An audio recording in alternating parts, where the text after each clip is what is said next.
ప్రాధాన్యత ఓట్లలో బీజేపీ అభ్యర్థి చిన్నమై లంజిరెడ్డి ఆధిక్యత కనబర్చారు. సుమారుగా 5,116 ఓట్లతో ఆయన ముందంజలో ఉన్నారు. రెండవ స్థానంలో ఆల్ఫోర్స్ నరేందర్ రెడ్డి కొనసాగుతున్నారు కాంగ్రెస్ అభ్యర్థి. ఇక మూడో స్థానంలో బీఎస్పీ అభ్యర్థి ప్రసన్న హరికృష్ణ కొనసాగుతున్నారు. ఇప్పటికే అంజిరెడ్డి విక్టరీ సింబల్ చూపిస్తున్నారు. మీరు చూడొచ్చు ఆర్టీవీ స్క్రీన్ పైన. దాదాపుగా బీజేపీ దుందుబి మోగించింది. ఎందుకంటే అక్కడ ఇప్పటికే టీచర్స్ ఎమ్మెల్సీలో విజయం సాధించిన బీజేపీ మరోసారి అంజిరెడ్డి ఆధిక్యత కనబరుస్తున్న నేపథ్యంలో ఇక దుందుబి మోగించినట్టే అంటూ విజయ డంకా సంబరాల కోసం ఏర్పాటు చేస్తూ ఉన్నారు. సో ఇక రెండవ ప్రాధాన్యత ఓట్ల లెక్కింపు కొనసాగుతోంది. కాంగ్రెస్ బీజేపీ మధ్య హోరాహోరీగా ఆ పోరు కొనసాగుతోంది. బీజేపీ అభ్యర్థి అంజిరెడ్డి, కాంగ్రెస్ అభ్యర్థి నరేందర్ రెడ్డి మధ్య ఈ పోరు కొనసాగుతోంది. రెండవ ప్రాధాన్యత ఓట్లలో కూడా బీజేపీ అభ్యర్థి అంజిరెడ్డికే ప్రాధాన్యత ఇస్తున్నారు. గ్రాడ్యుయేట్స్ మెజార్టీ కూడా ఆయనే కొనసాగిస్తున్నారు. ఇప్పటివరకు 29 మంది అభ్యర్థులు ఎలిమినేషన్ అయ్యారు. మరికొన్ని సేపట్లోనే ఇంకా ఈ ఎలిమినేషన్ ప్రాసెస్ కొనసాగే అవకాశం ఉంది. ఒకసారి మనం ఓట్ల పరంగా చూస్తే కనుక ఇప్పటివరకు మొదటి ప్రాధాన్యత ఓట్ల పరంగా వచ్చిన లెక్కలు కనుక చూస్తే దాంట్లో మొత్తం ఇప్పటివరకు చెల్లిన ఓట్లు 2,23,343 ఓట్లు చెల్లుబాటు అయితే దాంట్లో అంజిరెడ్డికి మొదటి ప్రాధాన్యతలో భాగంగా 75,675 ఓట్లు పోలయ్యాయి. నరేందర్ రెడ్డికి 70,565 ఓట్లు పోలయ్యాయి. ఇక ప్రసన్న హరికృష్ణకి 60,419. ఇక మిగిలిన సభ్యులందరికీ 53 మంది కలిపి 16,784 ఓట్లు పోలయ్యాయి. ఈ మొత్తం మీద అంజిరెడ్డి 35,997 ఓట్ల ప్రాధాన్యత ఇంకా అన్ని ఓట్లు సాధించాల్సిందని విజయం సాధించాలంటే అదే నరేందర్ రెడ్డికి అయితే 41,000 ఓట్లు సాధించాలి.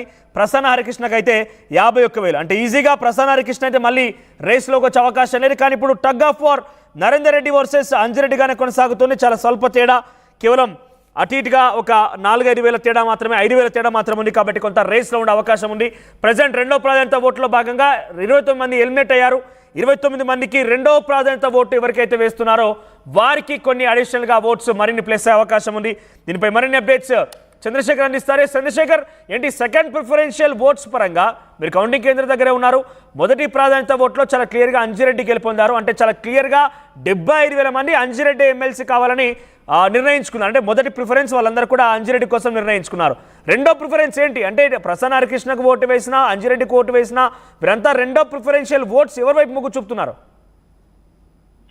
మనోజ్, చాలా ఉత్కంఠభరితమైనటువంటి ఫలితాలు వస్తున్నాయి. కరీంనగర్, ఆదిలాబాద్, మెదక్, నిజామాబాద్ శాసన మండలికి సంబంధించిన పట్టభద్రుల నియోజకవర్గానికి సంబంధించి 56 మంది బరిలో దిగారు. ప్రధానమైనటువంటి పోటీ కాంగ్రెస్ అభ్యర్థి ఆల్ఫోర్స్ నరేందర్ రెడ్డి, బీజేపీ అభ్యర్థి అంజిరెడ్డి, చిన్నమై లంజిరెడ్డి, అలాగే బీఎస్పీ అభ్యర్థి ప్రసన్న హరికృష్ణ మధ్య ఉంది. వీరికి ఓట్ల పరంగా చూసినట్టయితే 75,675 ఓట్లతో ముందంజలో ఉన్నటువంటి విషయం ఏదైతే మొదటి ప్రాధాన్యతతో కొనసాగుతున్నారు అంజిరెడ్డి బీజేపీ అభ్యర్థి. 70,565 ఓట్లతో నరేందర్ రెడ్డి సెకండ్ పొజిషన్ లో ఉన్నారు. ఆల్మోస్ట్ 60,419 ఓట్లతోని ప్రసన్న హరికృష్ణ ఎలిమినేట్ అయ్యేటువంటి అవకాశాలు స్పష్టంగా కనబడుతున్నాయి. ఇప్పటికే 35 మంది అభ్యర్థులు ఎలిమినేట్ అయ్యారు. వీరికి సంబంధించినటువంటి ఓట్లను కలిపినట్టయితే భారతీయ జనతా పార్టీ అభ్యర్థికి అధికంగా వచ్చినటువంటి పరిస్థితి గమనించవచ్చు. మొత్తం మీద ఒక ఆశావాహ దృక్పథంతో రెండు పార్టీలకు చెందినటువంటి ప్రధాన నాయకులు ఎవరైతే కాంగ్రెస్ బీజేపీ అభ్యర్థులు ఉన్నారో వారు ధీమా వ్యక్తం చేస్తున్నటువంటి పరిస్థితి.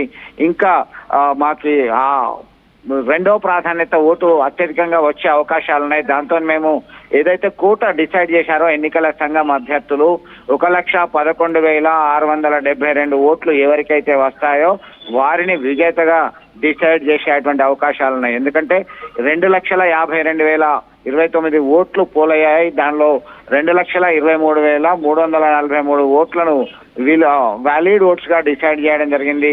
28,686 ఓట్లు ఇన్వాలిడ్ గా డిక్లేర్ చేయడం జరిగింది. అంటే మిగిలినటువంటి ఈ ఓట్ల లోపల 2,23,343 ఓట్ల లోపల సగం కంటే ఒకటి ఎక్కువ రాని పక్షంలో జనరల్ గా అయితే రావాలి కట్ ఆఫ్ 1,16,672. దీనిలో పోటాపోటీగా నువ్వా నేనా అన్నట్టు కుర్చీ పరుగు అయితే కొనసాగుతుంది. ఈ 5,000 ఓట్ల మార్జిన్ లో ఉన్నాడు కాబట్టి బీజేపీ అభ్యర్థి మన అంజిరెడ్డికి అధిక అవకాశాలు ఉన్నాయని చెప్పి రాజకీయ విశ్లేషకులు అభిప్రాయం వ్యక్తం చేస్తున్నారు. మనోజ్, అంటే ఇక్కడ హోరాహోరీగా పోరు నడుస్తోంది. కేవలం 5,000 మార్జిన్ మాత్రమే కనబడుతోంది. కాబట్టి మ్యాజిక్ ఫిగర్ కి అంటే 1,11,000 పైచిలకు ఓట్లు సాధించే అవకాశం ఉంది అంజిరెడ్డి. అంటే అంజిరెడ్డి కావచ్చు, నరేందర్ రెడ్డి కావచ్చు, చాలా స్మాల్ మార్జిన్ కనబడుతోంది. అంత ఈజీగా రీచ్ అవ్వచ్చా ఆ లక్ష్యాన్ని?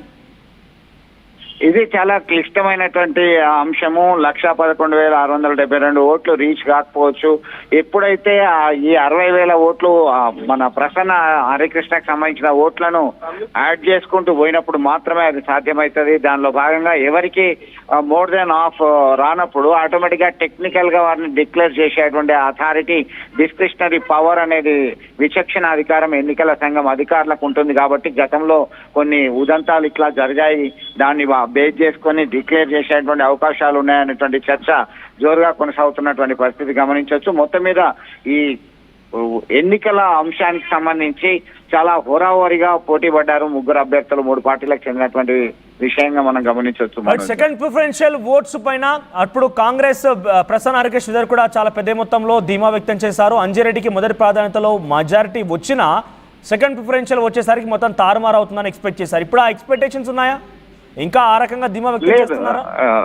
లేదు, ప్రసన్న హరికృష్ణకి బిఎస్పీ వాదం కావచ్చు, బీఆర్ఎస్ మద్దతు కావచ్చు, దానిలో ఫస్ట్ ప్రయారిటీ వేసినటువంటి ఓటర్లు అత్యధికంగా బీజేపీ అభ్యర్థికి వేస్తారనేటువంటి విశ్వాసాన్ని జోరగొన్నారు. అందుకే ఖచ్చితంగా తనకి 2వ ప్రాధాన్యత వస్తుందని అంజిరెడ్డి భావిస్తున్నటువంటి పరిస్థితి బీజేపీ శ్రేణులు సైతం భావిస్తున్నారు. ఎందుకంటే బీఆర్ఎస్ నేతలు ప్రధానంగా మీరు మొదటి ప్రాధాన్యత ప్రసన్నకి వేయండి అని ఇంటర్నల్ గా వారు ఆదేశాలు జారీ చేశారు.